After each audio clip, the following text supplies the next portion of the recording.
Hello again. Welcome to another random squirrel. I say that because I just spent almost half an hour making another one, and then for some reason my stupid mic didn't work, and I didn't capture any of the commentary, so that was a waste of time. And it was a decent topic, but kind of went nowhere. So I'm going to switch trains of thought here and talk about the difference between depth and content in games. Now, they might at first glance seem to be the same thing, and they're definitely related. But in my mind, anyway, or at least the way I define them or perceive them, they're not the same thing. I'm going to try and define, I guess, the difference between depth and content before I go too much further into kind of giving examples. Content is kind of a numerical sort of stock taking of how much stuff is in a game. Whereas depth is more of a subjective experience. It's kind of how much you get out of an experience and kind of the more holistic way it keeps you coming back to an experience over a long period of time, which is generally what a lot of people use as a deciding factor as to whether a game has content or depth, and that's how long the experience is. And I'm not saying that isn't true. Quite often it is. People look for depth and content. They look for something that takes more than an hour to do. So that's very much part of it. But I feel squirrel coming, but I'm going to try and keep it at bay. So content, for example, is like, let's say, in some kind of maybe head-to-head deathmatch shooter type experience. I'm going to pick on Battlefront, Star Wars Battlefront, the new one, a little bit, because it kind of suffers from that. I'm not saying it isn't a well-made game. I mean, it's gorgeous. It sounds amazing. And I don't know about the content because I haven't played it very much. It's just not my kind of thing. But there are other games in the same sort of format, head-to-head shooter-style games. And they're the ones that tend to fall into the trap of having more content than depth. For example, there may be a game where you can get 100 different skins for your M4 rifle. But it's the same rifle. Plays exactly the same way. Does exactly the same amount of damage. Has exactly the same range, etc., etc., etc. But it might be blue or have pink kittens on it, or glow, or be covered in weed leaves, or whatever. And it might take you 100 hours to unlock all the 100 different skins for the M4 rifle. But nothing's changed. You're doing the same, 10 maps or whatever. And using the same guy with the same weapon. And kind of going through the same tactics and procedures, because certain things work better in certain styles of maps and gameplay modes. So that would be kind of an example of more content than depth. It's not to say that more content can't add more depth.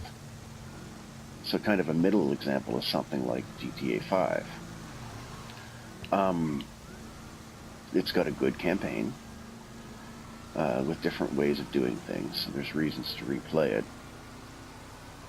But not only that, but the gameplay is well-rounded. You are learning how to drive various different types of cars that handle differently well in order to accomplish generally getting somewhere fast. So in that respect, yeah, okay, you get some favorite cars after a while and you soup them up, and you've got some variety in the way they look and paint jobs and customization you can do. So you can look unique fairly. I've never seen any cars that are ever exactly the same as mine. Maybe the same color, but different wheels or whatever, So there is content that way in the, numerical sort of sense that you are working towards unlocking. And the map is big enough. It's not one of those things like The Crew where you've got 10,000 kilometers of road you can drive on. And I think that's an actual number, like I'm not exaggerating. But for the most part, it's kind of empty. And it's got a very arcadey feel. I mean, that's not necessarily a bad thing. That's not my kind of driving experience, and it doesn't necessarily detract from the depth because there is a learning curve to it. And I think it's geared to be more easier, to be more accessible to younger crowds who maybe don't know how to drive. So that's cool. But in something like this, there is gunplay, there is story, there is multiplayer interaction, there is user-created content.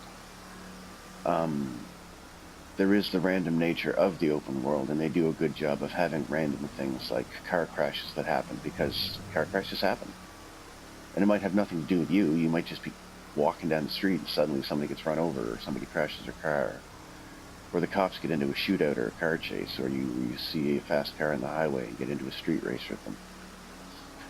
And the traffic patterns are never the same, and there's always different types of things going on. You can fly planes and helicopters, and so that way it has depth, not only in the variety of things you can do, but also in the actual playing of the content. By that I mean, well, that's kind of a hard thing to kind of pin down. For example, there is memorization, which is one type of gameplay. It helps if you remember the roads and where you're going, and you know how to do things quickly.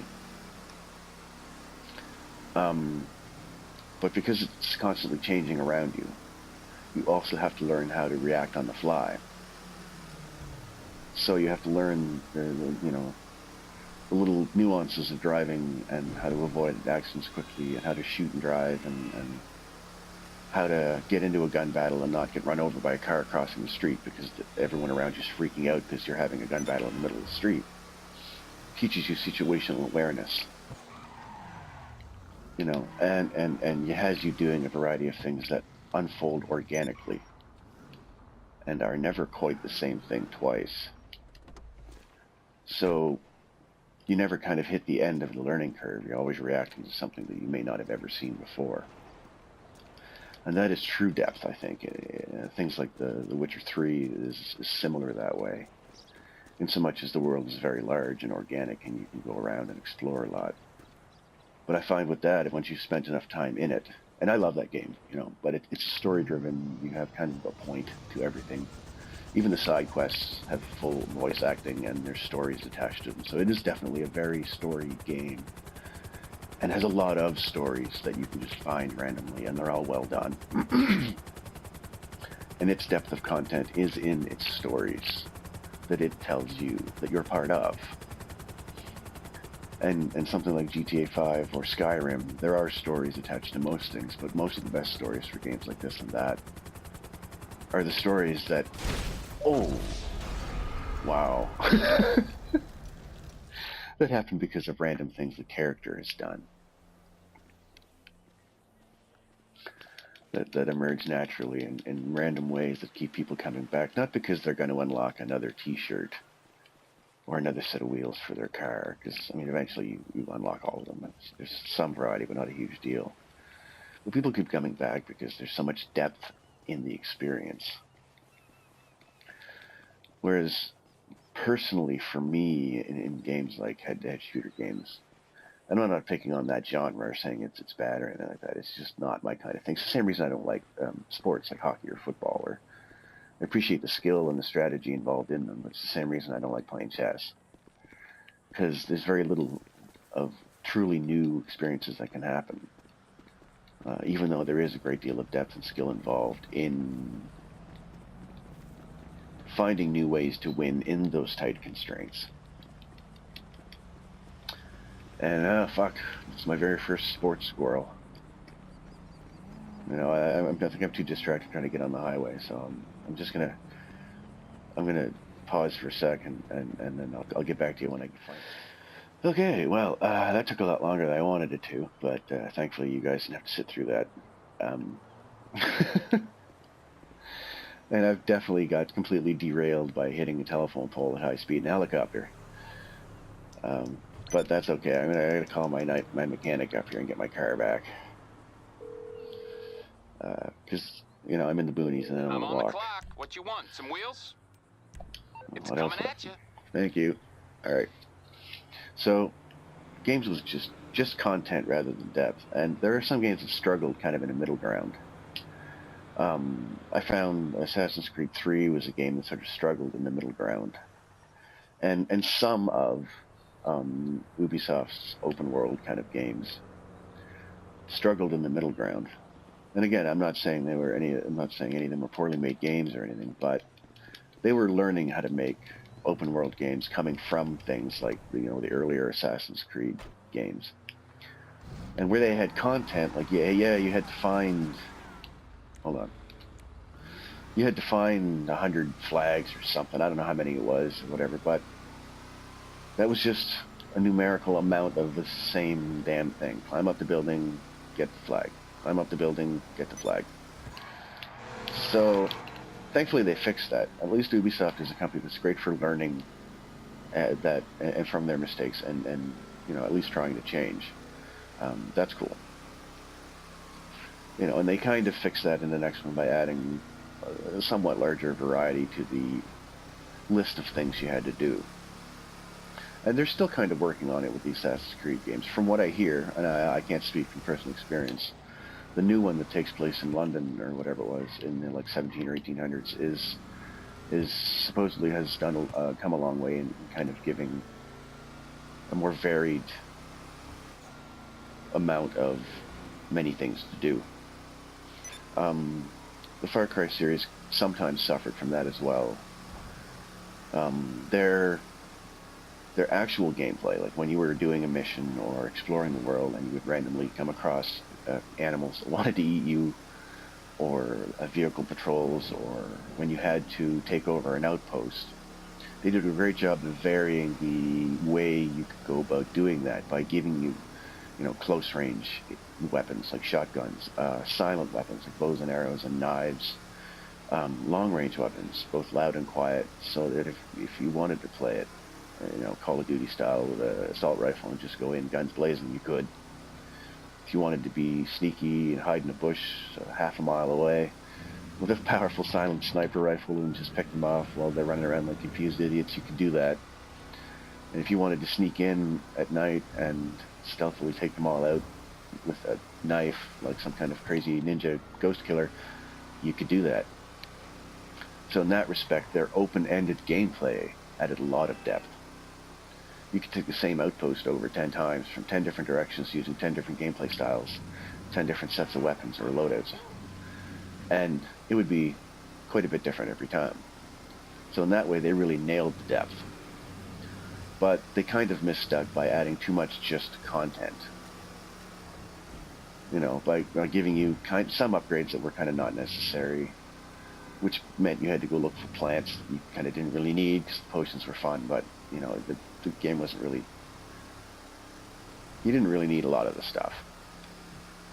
Having to search out, hunt animals for different pouches was neat, but there was too much of it. Like, kill something to get leather to build a holster, great, but why not just build a holster that will carry more than one gun the first time?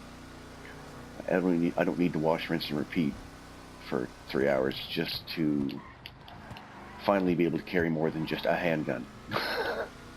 Or to have more than one magazine of ammo for the handgun. Like, that was kind of stretching the content without adding depth. It was just putting the brakes on the gameplay experience to add artificial time. And they're learning from that, thankfully, I think. Although, I don't know. I haven't played Primal. I hear it kind of suffers from that, but I applaud them for going in a new direction. So, okay, prehistoric squirrel. I think maybe I got to my point, and that's why I hit a squirrel.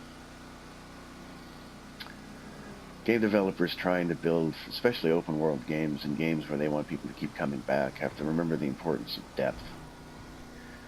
Games like, let's say, Dark Souls 2 has a fair amount of depth as far as the time it takes, through the learning curve and the sort of figure it out yourself kind of nature of the gameplay. So it has the time thing down, but it's not cheap time wasting most of the time. There's a little bit of grinding if you have to get used to it. But again, there's so much depth in the different ways you can build your character and the different ways you can go about tackling the levels and the different enemies that are within them.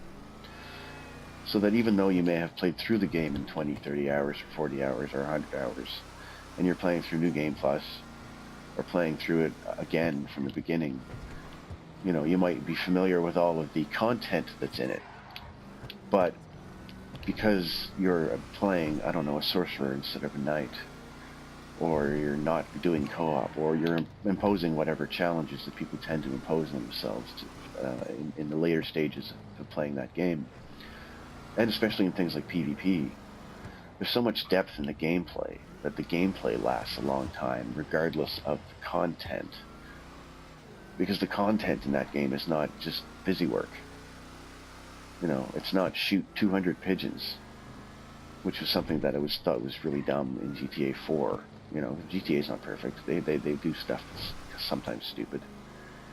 And random friends calling you every 10 minutes to go bowling and play darts. It's like, okay, it's cute once in a blue moon because it adds life to the world, but piss off. Like, I don't want to go play darts every 10 minutes. And try to maintain this relationship with some random stupid chick just to get a buff.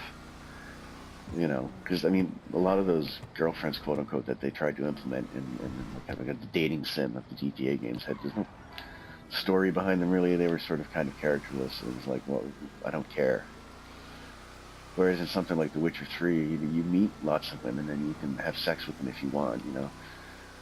Semi-awkward video game sex. But the thing is, they're all interesting people. They're well acted, you know. You like them or you dislike them or whatever, and it's not just because you know, she's not hot or she's hot or whatever. You don't dislike them for superficial reasons. You like or dislike them because of who they are as characters. You know, so you give a shit if you have to save this woman or maintain contact with her because they'll quite often have conversations with them. You'll learn more about them. They're likable people. You're like, yeah, I want to go see that person again. It's not just, oh, I want to keep dating this virtual chick because I get to call her and refill my health or something silly like that. It's because they've actually made you care. So again, that's the difference between depth that's just content and depth that's actual true depth.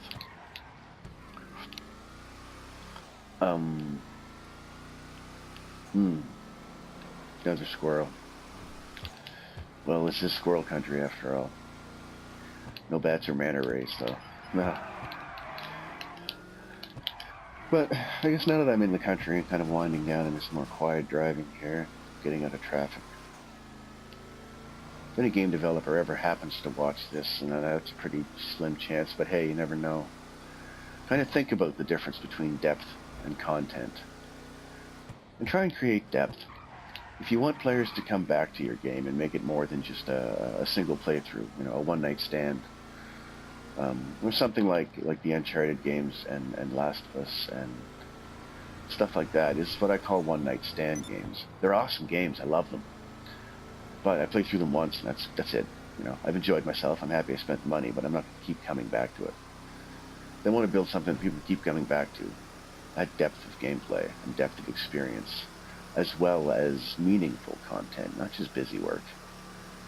You know. I guess that's good enough. I'm just gonna kind of stop there and go for a cruise. So have a good one and don't stop thinking.